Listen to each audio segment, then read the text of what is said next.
Good morning friends. प्रयोगशाला परिचालक भर्ती परीक्षा की आज की क्लास में हम चालू करने जा रहे हैं ऊर्जा का आगे वाला हिस्सा। आप सब कल ऊर्जा के स्वरूप प्रकार के बारे में हम बताए थे, तो हम उसके आगे चलते हैं। ठीक है भाई। तो सबसे पहली बात आपको इसके लिए मैं बताऊंगा ऊर्जा संरक्षण का सिद्धांत। ऊर्जा संरक्षण का सिद्धांत। मेरी बात क्लियर है? बाकी चीजें आप जान चुके हैं, वही बात को बार बार रिपीट करने का कोई मतलब नहीं है। ऊर्जा संरक्षण का सिद्धांत। देखिए, आप लोग जानते हैं कि कार्य करने की क्षमता ऊर्जा है और ऊर्जा संरक्षण के सिद्धांत के आधार पर एक थ्योरी दी गई है और जिसे कहा जाता है कि ऊर्जा न तो, मैं इसलिए लिख के बता रहा हूं ताकि इसको आप नोट कर ले, ऊर्जा न तो उत्पन्न होती है, ऊर्जा न तो उत्पन्न होती है और न ही नष्ट किया जा सकता है, और न ही नष्ट किया जा सकता है, बल्कि इसका एक रूप से दूसरे रूप में रूपांतरण होता है।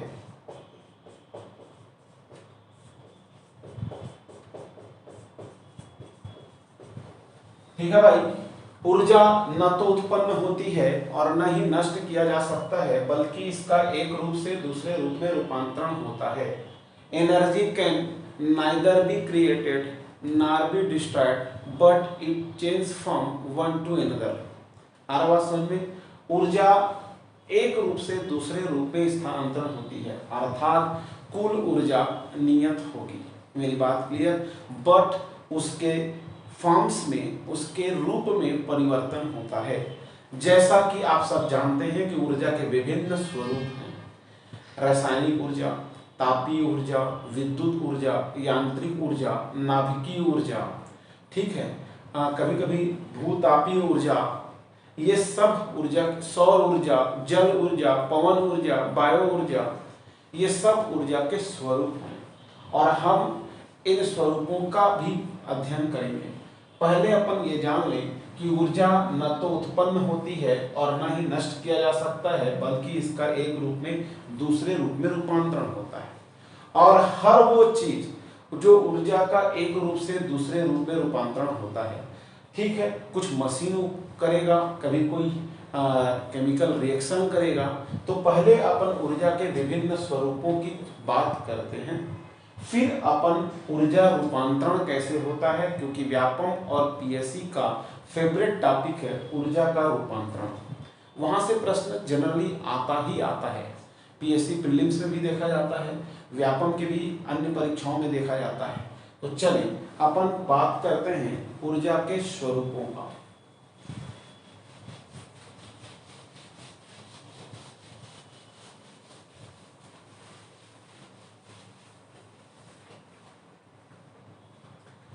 देखें, ऊर्जा का स्वरूप, ठीक है, मैं इसको बाद में इसको बांट के भी पढ़ाऊंगा, पर अभी थोड़ा सा जनरल पॉइंट ऑफ व्यू से देखते हैं। ठीक है, जैसे पहले आएगा रासायनिक ऊर्जा।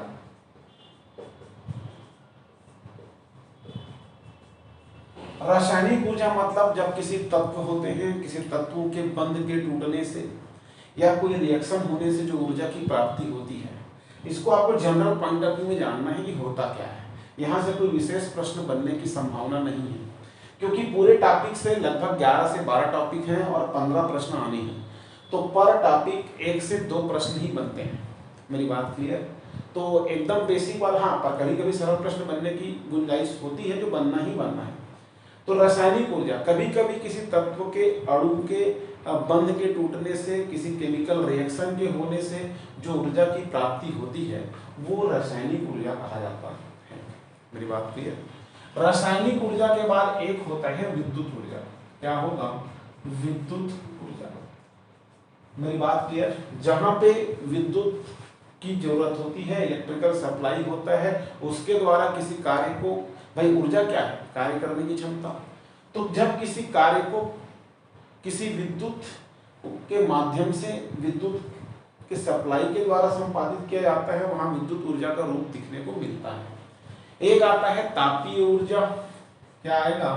तापीय ऊर्जा, थर्मल पावर। ठीक है, थर्मल पावर अर्थात कोयले से जो प्राप्त ऊर्जा है उसे तापीय ऊर्जा के रूप में अपन ले सकते हैं। एक आप जानते हैं कि सौर ऊर्जा होगी। क्या होगी? सौर ऊर्जा अर्थात सूर्य से जो ऊर्जा की प्राप्ति हो रही है, जिसे आप प्रकाश ऊर्जा भी कह सकते हैं। पर ये जो प्रकाश है वो विद्युत के रूप में भी आपको प्राप्त हो सकता है। ये बल्ब जल रहा है तो विद्युत के सप्लाई के रूप में जल रहा है, ये भी प्रकाश ऊर्जा है, और सूर्य का जो प्राप्त ऊर्जा है वो भी प्रकाश ऊर्जा है। मेरी बात क्लियर है? इसके साथ साथ मैं जब बोल रहा हूं तो इसके लिए भी ऊर्जा चाहिए। लाउड स्पीकर होता है तो आवाज को पहुंचाने का काम करता है, अर्थात वो ध्वनि ऊर्जा होगा। क्या होगा? ध्वनि ऊर्जा होगा। मेरी बात क्लियर? हवा में पवन ऊर्जा होगा। क्या होगा? पवन ऊर्जा होगा। ठीक है, बायो ऊर्जा भी होता है। गोबर के जो प्राप्त ऊर्जा होगा वो बायो एनर्जी कहलाता है।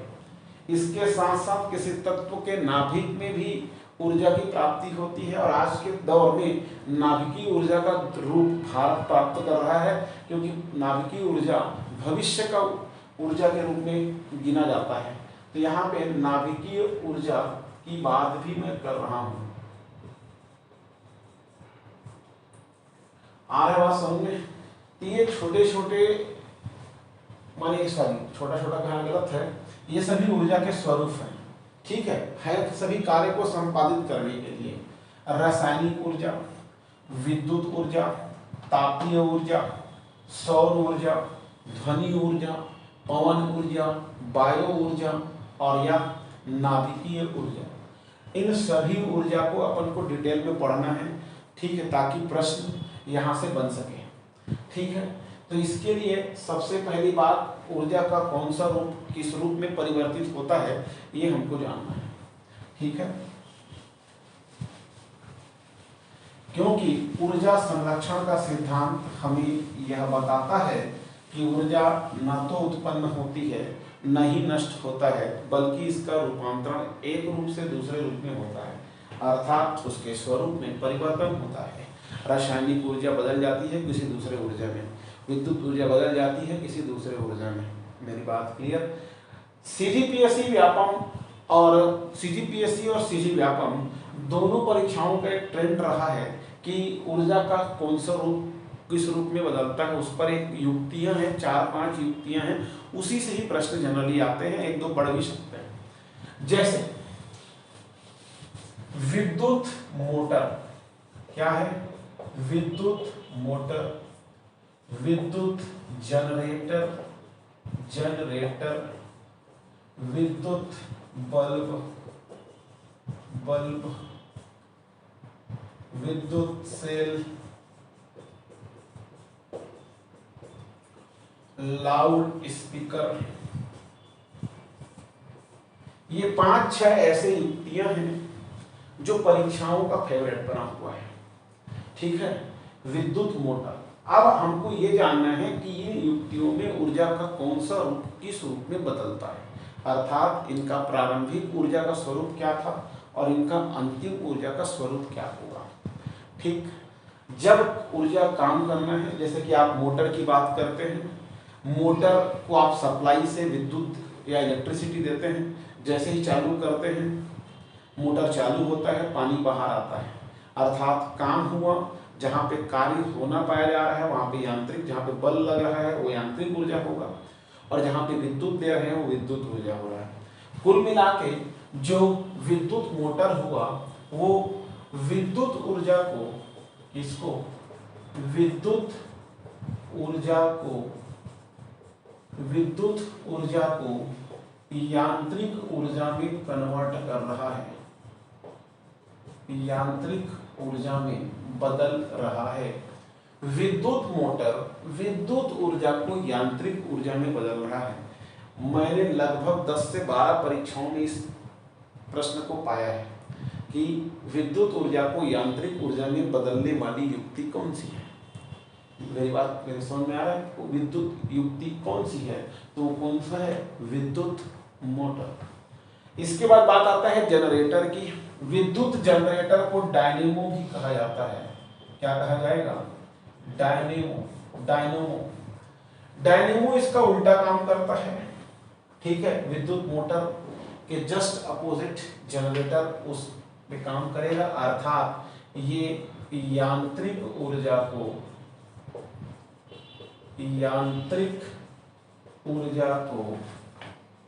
विद्युत ऊर्जा में तब्दील करता है। देखिए, विद्युत जनरेटर या जिसे डायनेमो भी कहा जाता है, वो यांत्रिक ऊर्जा को विद्युत ऊर्जा में बदलता है। मेरी बात क्लियर है?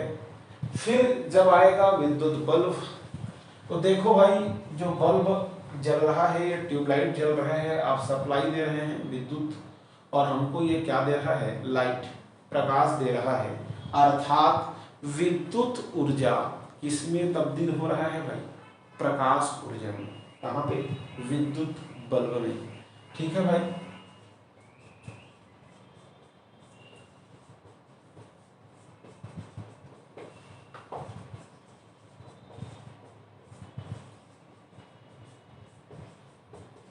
प्रकाश ऊर्जा में तो जो विद्युत बल्ब है वो विद्युत ऊर्जा को प्रकाश ऊर्जा में बदल रहा है। विद्युत सेल की बात आती है। किसकी बात आएगी? Electric cell. और जो विद्युत सेल है वहां पे क्या होगा जी? रासायनिक ऊर्जा होगी। मेरी बात क्लियर? और रासायनिक ऊर्जा विद्युत ऊर्जा में बदलेगा। अगर वो सेल घड़ी में लगा है तो रासायनिक ऊर्जा यांत्रिक ऊर्जा में बदलेगा। मेरी बात क्लियर? क्योंकि इसके सामने विद्युत लिखा है तो यहाँ पे रासायनिक ऊर्जा, क्योंकि सेलों में इलेक्ट्रोड लगे होते हैं और इलेक्ट्रोड में केमिकल रिएक्शन होगा, धनायन होगा, ऋणायन होगा, एनोड, कैथोड। ठीक है, वहां पे मटेरियल होगा, वहां पे केमिकल रिएक्शन होगा, और उस केमिकल रिएक्शन से हमारा सेल है जिससे बल्ब जलता है।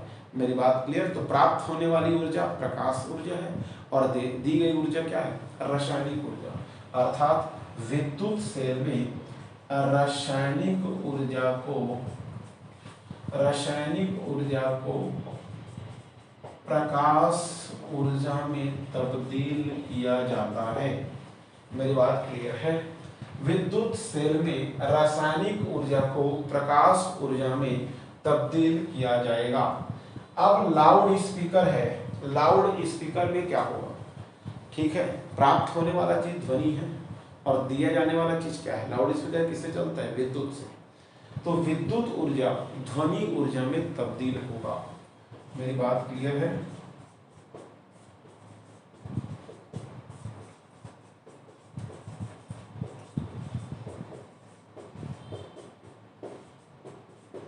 आ रहा बात समझ में? तो ये आप याद रखेंगे, यहाँ कंफ्यूज नहीं होंगे। बार बार बोल रहा हूँ, उल्टा है। कभी कभी जल्दीबाजी में आप इतने सरल प्रश्न को भी गलत कर डालते हैं। ये पढ़े हैं, ये समझ जाता है। आपका ब्रेन का जो अनकॉन्शियस वाला हिस्सा है, अनकॉन्शियस माइंड, अचेतन मन, उसमें दूसरा बैठ जाता है और आप पढ़ते वही है, समझते दूसरा है, मान के जाते हैं ये होता ये है, गया परीक्षा का 1 नंबर। 1 नंबर आज की तारीख में 70 बच्चे पीछे हो जाओगे। आ रहा बात समझ में? तो याद कर लो, विद्युत मोटर विद्युत ऊर्जा को यांत्रिक ऊर्जा में बदलता है। विद्युत जनरेटर जिसे डायनेमो कहा जाएगा वो यांत्रिक ऊर्जा को विद्युत ऊर्जा में बदलेगा। विद्युत बल्ब विद्युत ऊर्जा को प्रकाश ऊर्जा में बदलता है। विद्युत सेल रासायनिक ऊर्जा को प्रकाश ऊर्जा में बदलेगा, जबकि लाउड स्पीकर विद्युत ऊर्जा को ध्वनि ऊर्जा में तब्दील करेगा। इसके साथ साथ एक बायोलॉजी का कॉन्सेप्ट बता रहा हूं 2 मिनट में, क्योंकि सीजीपीएससी प्री 2017 में एक प्रश्न आया था, समझना।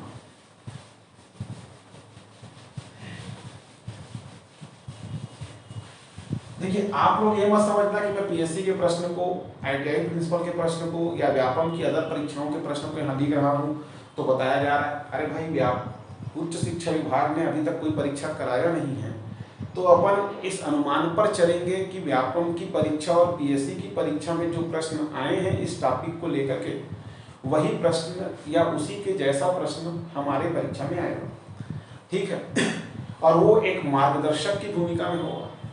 वो प्रश्न, वो सारे प्रश्न हमारे लिए एक मार्गदर्शक की भूमिका में है और उसी के अनुरूप हम अपनी तैयारी को अंजाम देंगे, ठीक है। चलो, तो मैं बता रहा हूँ जो प्रश्न है वो सीजीपीएससी प्री 2017 में आया था।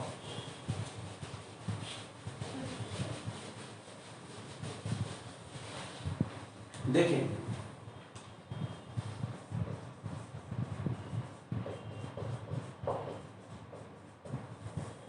सीजीपीएससी प्री 2017 प्रश्न था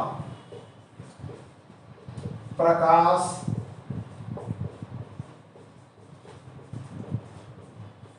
संश्लेषण के दौरान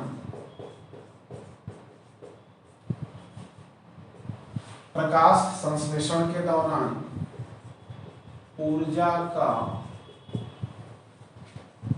कौन सा रूप किस रूप में रूपांतरित होगा।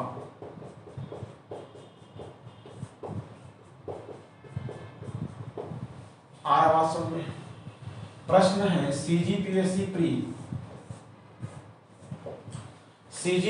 प्री 2017 प्रकाश संश्लेषण के दौरान ऊर्जा का कौन सा रूप किस रूप में रूपांतरित होगा। देखिए प्रकाश संश्लेषण होता क्या है, आप सब बायोलॉजी में पढ़े होंगे, बचपन से पढ़ते आ रहे हैं कि जो हरे पौधे होते हैं, अर्थात किसी पौधे की पत्तियां हरी होती हैं, अर्थात जिनमें क्लोरोफिल पाया जाता है वो पौधे की पत्तियां हरी। मेरा बायोलॉजी का ज्ञान थोड़ा कम है पर थोड़ा बहुत के आधार पर कुछ बता रहा हूँ। जिन पौधे की पत्तियों में क्लोरोफिल पाया जाता है वो उन पौधों की पत्तियां हरी होती हैं और हरे पौधे सूर्य प्रकाश की उपस्थिति में अपना भोजन कार्बोहाइड्रेट बनाते हैं C6H12O6। आरावासन में अपना भोजन कार्बोहाइड्रेट बनाते हैं। तो इस पूरे प्रक्रिया को प्रकाश संश्लेषण की प्रक्रिया कहा जाता है। अब आप समझना यहाँ पे ऊर्जा का कौन सा रूप आ रहा है और कौन सा रूप मिल रहा है, ये परीक्षा का प्रश्न है। ऑप्शन में कुछ था प्रकाश ऊर्जा इसमें ठीक है। मैं ऑप्शन की बात नहीं कर रहा हूँ, सीधा उत्तर पे चर्चा करने जा रहा हूँ क्योंकि ऑप्शन में क्या था मेरे ध्यान में नहीं है, मैं सीधा उत्तर पर बात कर रहा हूँ, ठीक। तो प्रकाश संश्लेषण के दौरान ऊर्जा का कौन सा रूप किस रूप में रूपांतरित होगा। देखो भाई, जब हरे पौधे सूर्य प्रकाश की उपस्थिति में भोजन बनाते हैं तो वहां पे एक रासायनिक समीकरण होगा और हमको कार्बोहाइड्रेट प्राप्त हो रहा है C6H12O6। मेरी बात क्लियर। पर जो प्राप्त हो रहा है वो कौन है, प्रकाश ऊर्जा है। सूर्य का ऊर्जा प्रकाश ऊर्जा कहा जाता है। अर्थात यहाँ पे जो ऊर्जा का रूपांतरण होगा वो प्रकाश ऊर्जा का रूपांतरण होगा। किसमें, प्रकाश ऊर्जा का रूपांतरण रासायनिक ऊर्जा में होगा भाई।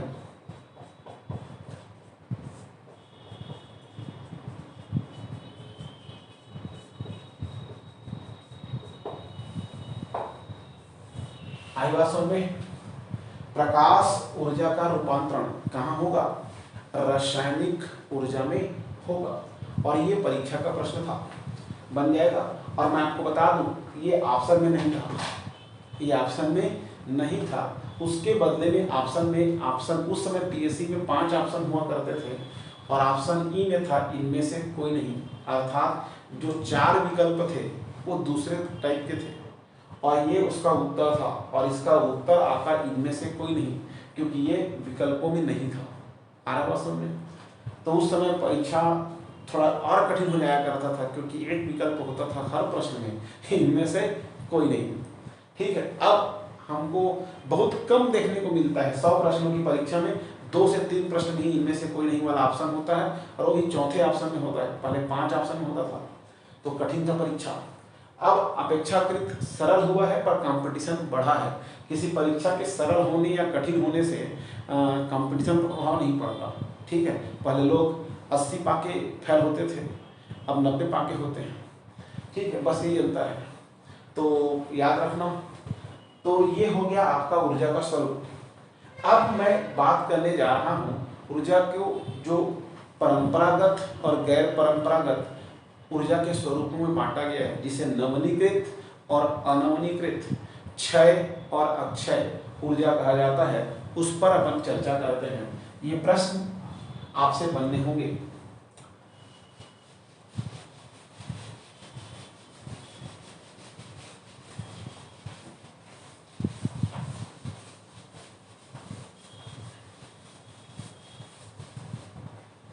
ठीक है जी, ये ऊर्जा है। तो अब मैं बात कर रहा हूं ऊर्जा के स्रोत पर, ठीक है जी, ऊर्जा के स्रोत। देखिए, ऊर्जा के स्रोत को बांटने के कई अप्रोच हैं, तो इसको मैं इस तरीके से लिखा जाऊं तो ऊर्जा के परंपरागत स्रोत, ऊर्जा के परंपरागत स्रोत और ऊर्जा के गैर परंपरागत स्रोतों में बांट रहा हूं।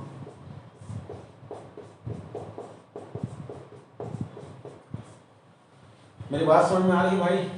परंपरागत ऊर्जा के स्रोत और गैर परंपरागत ऊर्जा के स्रोत, ट्रेडिशनल और नॉन ट्रेडिशनल, ठीक है। परंपरा अर्थात जो हमारे प्रचलन में है, जिसका उपयोग हमारे पूर्वज भी करते थे, उनसे हम सीखे हैं, वो चीज परंपरागत में आएगा। और जो गैर परंपरागत था, अर्थात जिसका उपयोग हमारी परंपरा में शामिल नहीं था, अर्थात हमारे पूर्वजों के उपयोग में नहीं था, हम इसे एक वैकल्पिक रूप में लाए हैं। मेरी बात क्लियर? जिसे वैकल्पिक रूप में अपनाया गया है, जो फायदेमंद है, जो स्वास्थ्य के लिए लाभदायक है, पर्यावरण के अनुकूल है, इको फ्रेंडली है, इस आधार पे, ठीक है, हम उपयोग में लाने जा रहे हैं। ये हमारा अनुसंधान है, अर्थात ये हमारी बात है, ठीक है, नया है। ये इन शब्दों से इसको सुशोभित किया जा सकता है। तो परंपरागत ऊर्जा के स्रोत अर्थात जिसका उपयोग हम मानव कई वर्षों से करते आ रहा है, जैसे कोयला, पेट्रोल, डीजल, केरोसिन, ये ऊर्जा के वो स्रोत हैं जिनसे व्यक्ति, हमारा मानव का इतिहास लंबे अरसे से ऊर्जा प्राप्त कर रहा है। मेरी बात क्लियर है? पर ऊर्जा के कई ऐसे स्रोत हैं, क्योंकि इन स्रोतों की संख्या सीमित है। संख्या कहना गलत हो जाएगा, विज्ञान की भाषा में भंडार कह देते हैं। तो इनके जो इन ऊर्जा के भंडार सीमित हैं, अर्थात भविष्य में ऊर्जा संकट को जन्म देगा। मेरी बात क्लियर? जब नहीं होगा तो क्या होगा, इस बात पर भी हमको चिंतन की आवश्यकता होगी। मेरी बात क्लियर? तो ऊर्जा के जो परंपरागत स्रोत हैं, वो ऊर्जा संकट को अंजाम देने के कगार पे हैं, पहली बात। दूसरा, ये बात केवल सुन लीजिए, दिमाग में रखिए, ठीक है। दूसरा, ये पर्यावरण के लिए बेहद ही नुकसानदेह है। पहला, समाप्ति है, समाप्ति के कगार पे हैं, आने वाले वर्षों में समाप्त होंगे, ऊर्जा संकट को जन्म देंगे, भविष्य अंधकारमय कर सकते हैं। दूसरा, ये इको फ्रेंडली है। इको फ्रेंडली मतलब ये इको मैंने पर्यावरण को नुकसान पहुंचाते हैं, ठीक है, पर्यावरण के लिए हानिकारक है। कोयला हानिकारक है, पेट्रोल हानिकारक है, डीजल है। मेरी बात समझ में आ रही है? जबकि इनके विकल्प के रूप में, इनके ऑप्शन के रूप में ऊर्जा के गैर परंपरागत स्रोतों को भी अपनाया जा सकता है, जो इनकी तुलना में आसानी से प्राप्त हो, भविष्य में इनके समाप्ति के संभावनाएं कम हो, अर्थात ये भविष्य का ऊर्जा अर्थात हमारा बेहतर भविष्य इन पर टिका हो, और ये इनकी तुलना में सस्ते हो अर्थात आसानी से प्राप्त हो। तो ऊर्जा के ऐसे स्रोतों पर हम अब डिपेंड होने लगे हैं और धीरे धीरे उन पर रिसर्च चल रहा है, अनुसंधान चल रहा है, काम हो रहे हैं। और जब से कि आप सभी जानते हैं कि परिवर्तन प्रकृति का नियम है, मेरी बात clear, change is the rule of nature. एक बात आती है कि आवश्यकता ही आविष्कार की जननी है। आवश्यकता है आज इन स्रोतों को छोड़ने की और इन स्रोतों को पकड़ने की, मेरी बात क्लियर है। तो जब जरूरत आन पड़ी है तो इसकी जरूरत है, और हमारे आज का जो ऊर्जा है वो इन स्रोतों पर डिपेंड है, और इन स्रोतों के अंतर्गत आता है सौर ऊर्जा, क्या आएगा, सौर ऊर्जा, पवन ऊर्जा, सौर ऊर्जा, पवन ऊर्जा, जल ऊर्जा, तापीय ऊर्जा, क्या आएगा, तापीय ऊर्जा, ज्वारीय ऊर्जा,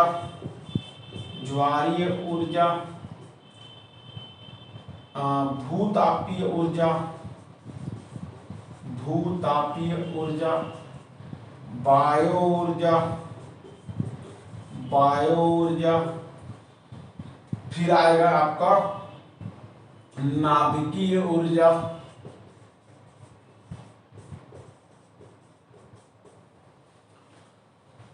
ये ऊर्जा के नॉन ट्रेडिशनल सोर्स हैं जिनका उपयोग हमारे पूर्वज नहीं करते थे, हम करने लगे हैं।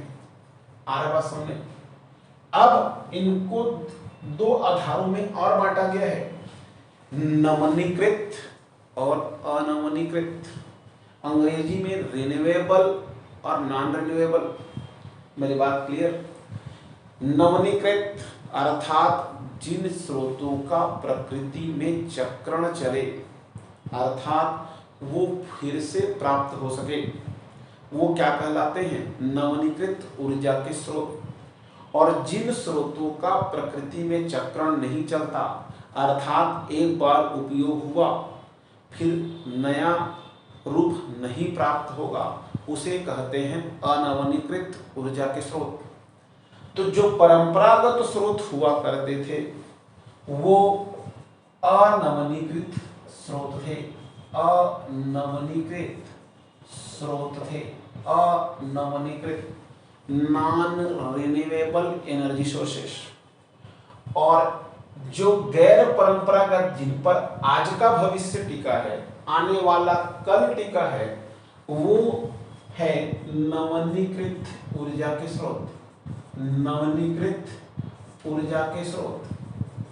और जो नवीनीकृत ऊर्जा है, रिन्यूएबल एनर्जी है, ये प्रकृति को नुकसान नहीं पहुंचाते, अर्थात प्रकृति के लाभदायक भी हैं, लगभग अधिकांश फ्री में मिल रहे हैं, इनके भंडार असीमित हैं, प्राप्त होते रहेंगे, भविष्य में ऊर्जा संकट को जन्म देने की संभावनाएं कम हैं। बस हाँ, इस पर काम धीरे धीरे चल रहा है, तो थोड़ा प्रोसेस महंगे हैं, प्रचलन में आने में टाइम लगेगा, क्योंकि परिवर्तन एकाएक नहीं हो सकता, परिवर्तन स्टेप टू स्टेप होता है। मेरी बात क्लियर है। कोई भी परिवर्तन होगा वो धीरे धीरे होता है, तो अपन यहाँ से यहाँ तक एकाएक नहीं आ सकते, धीरे धीरे आएंगे, धीरे धीरे आते जाएंगे, हमारा डिपेंडेंसी इन पर बढ़ते जाएगा, इन पर खत्म होते जाएगा, तब तक ये खत्म भी हो जाएगा। आ रहा बात समझ में? तो मेरी बात क्लियर है। तो दो चीजें हैं, अब आपको बांटना है, परीक्षा में पूछता है इनमें से कौन सा ऊर्जा का स्रोत नवीनीकृत है, इनमें से कौन से ऊर्जा का स्रोत अनवीनीकृत है। नवीनीकृत ऊर्जा स्रोतों को छांटिए, गैर परंपरागत ऊर्जा स्रोतों को बताइए, ठीक है, परंपरागत ऊर्जा स्रोतों को छांटिए।